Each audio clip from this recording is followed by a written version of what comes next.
안녕하세요. 엄지척 프랜차이즈 이윤재 가맹거래사입니다.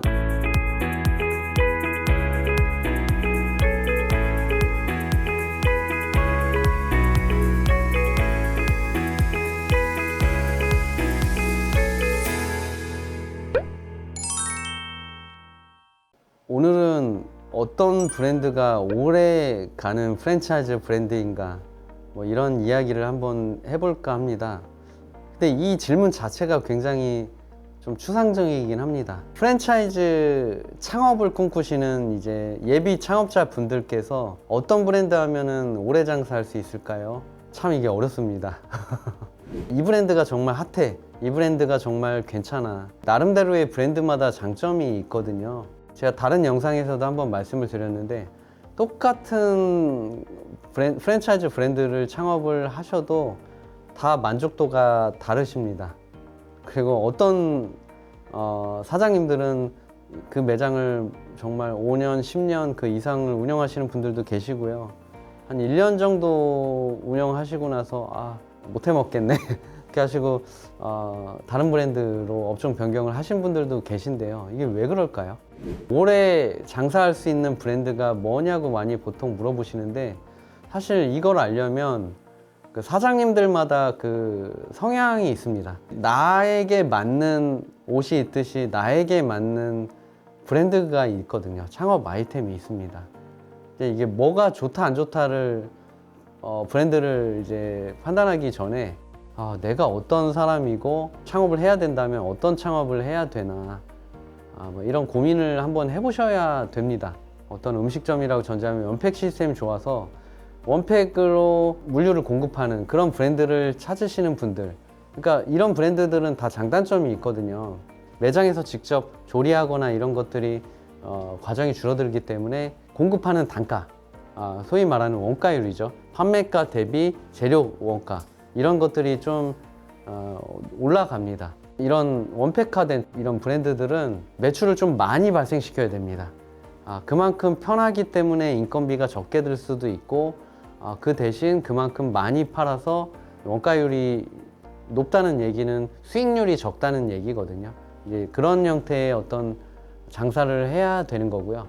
반대로 원팩화가 안 돼 있고 매장에서 요리나 조리를 조금 더 많이 해야 되는 그런 브랜드들이 있습니다. 당연히 근데 이런 브랜드들은 조리에 좀 더 신경을, 원팩이 아니기 때문에 좀 더 신경을 써야 되는 이런 수고가 좀 들어가고요. 그걸 에너지로 환산하면 인건비가 조금 더 들 수가 있겠죠. 통일된 맛을 내야 되는 데 있어서 노력이나 신경을 덜 쓰시면 맛의 변화가 생길 수도 있습니다. 이런 단점이 있는 반면에, 장점은 그만큼 공정 과정이 줄었기 때문에 본사가 공급하는 이 물류의 가격이 저렴합니다. 그만큼 그 소비자 판매가 대비 재료값이 적다는 얘기죠. 그러면 아무래도 마진율이 높아질 확률이 높겠죠. 물론 이거를 인건비와 여러 가지를 고려를 해서 책정해 봐야겠지만, 그래도 보통은 조금 노동력이 많이 가미가 되는 브랜드들 같은 경우는 영업이익률, 마진율이 높은 편입니다. 이렇게 두 가지로 좀 예시를 드렸는데요. 나는 어떤 성향의 사람이고 어떤 방식으로 장사를 하는 게 나한테 맞을 건가를 한번 파악을 해 보셔야 됩니다. 그러고 나서 브랜드를 찾는 방법도 있고요. 오래 할 수 있는 브랜드를 묻는다면 개인 성향에 따라 달라진다고 볼 수가 있습니다. 프랜차이즈 사업을 꿈꾸시는 분들, 내 직영 사업을 운영하고 계시거나 새로운 브랜드를 기획하고 계신 분들도 저에게 질문을 많이 합니다. 어떤 브랜드를 하면 오래 갈 수 있을까요? 보통 이런 분들께는 대중성을 우선은 말씀드립니다. 메뉴 아니면 제공하는 서비스나 어떤 아이템이 얼마나 대중성이 있냐. 몇 년 전에 유행했던 탕후루라든가 2,000원 미만의 저렴한 맥주를 파는 어떤 이런 맥주 브랜드라든가 이런 것들이 얼마나 오래 갈 거냐를 물을 때 이 대중성을 보거든요. 시간이 지나도 형태라든가 이걸 판매하는 방식이나 가격에 따라 좀 달라질 수 있지만, 대중성을 저는 오래 갈 수 있는 브랜드를 묻는다, 프랜차이즈 사업을 하는 주체 입장에서 본다면 제일 1순위로 뽑습니다. 이런 대중적인 아이템은 또 경쟁이 치열합니다. 브랜드가 많습니다. 이 안에서 대중적인 아이템 안에서도 각 브랜드마다의 어떤 유니크한 어떤 특성, 개성을 발현을 할 수 있어야만이 살아남을 수가 있거든요. 예비 창업자 분들이나 아까 말씀드린 가맹사업을 하시려는 분들이나 이거는 이제 공통될 것 같은데요. 수익률, 어떤 뭐 마진율 이런 것들이 굉장히 안정적이고 좋아야 됩니다. 가맹사업은 규모의 경제거든요. 전국화, 가맹점 숫자를 늘리고 오래 가려면 전국 물류의 일단 유통이 원활할 수 있어야 되고 이 가격이 좀 안정적이어야 됩니다. 물류에 대한 가격 변동에 대한 폭이 크지 않아야 되고 물류 공급이 안정적으로 할 수 있는 그런 아이템이어야 된다.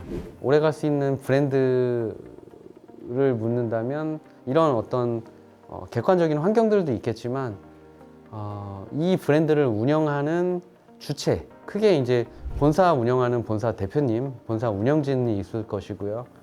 본사와 가맹계약을 체결한 가맹점주님들, 사장님들, 이분들 각자가 마인드가 좋아야 됩니다. 보통 가맹사업을 하다 보면 확장에 대한 부분에 초점을 맞추다 보면 이분들의 마인드라든가 성향이나 정말 우리 브랜드를 운영할 만한 능력이 부족한 분들, 상황이 안 되는 분들도 신규 출점을 위해서 계약을 하는 케이스가 있거든요.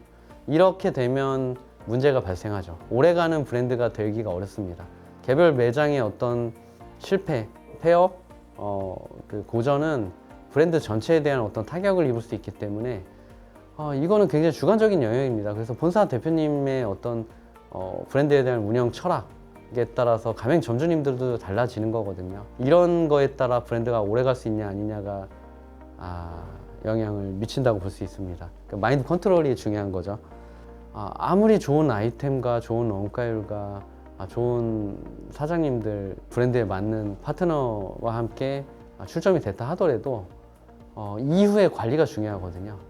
슈퍼바이징이죠. 가맹점 관리를 얼마나 해줄 수 있느냐에 따라서 좀 달라집니다. 결론적으로는 또 대중적인 아이템이냐, 그리고 이것을 운영하기 위한 어떤 정책, 마인드, 이런 것들이 어떻게 운영이 되느냐에 따라서 오래 갈 수 있는 가맹점이 될 수 있고 오래 갈 수 있는 브랜드가 될 수 있다고 할 수 있겠습니다. 이상 엄지척 프랜차이즈 이윤재 가맹거래사였습니다.